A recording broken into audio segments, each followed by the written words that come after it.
الرحمن الرحیم۔ عمران خان پاکستان کی آزادی کی آخری امید ہیں اور جن طاقتور لوگوں نے ملک کے نامی گرامی مجرموں کو ساتھ ملا کر 13 مہینے سے اس ملک کی جو حالت کر لی ہے، انہیں اپنے گرباں میں خود جا کر دیکھنا چاہیے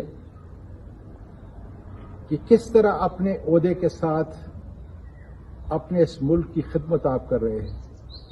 معصوم لوگوں کو جیلوں میں ڈالنا، خواتین کو جیلوں میں ڈالنا، اس سے نفرتیں کم نہیں ہوتی، اس سے خلیج بڑھتی ہے اور یہ ملک کی تباہی ہے۔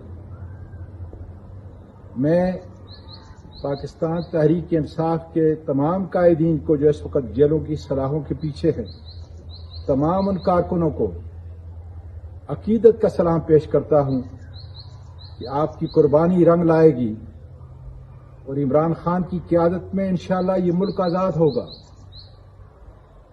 میں اپنے ملک کے تمام وکلاء یہ گزارش کرتا ہوں کہ اپنے پیشے کا صدقہ ادا کریں اور جتنے معصوم لوگ اس وقت جیلوں میں ہیں ان کو آزاد کرنے میں اپنی کاوشوں کو تیز کریں۔ پاکستان پائندہ باد۔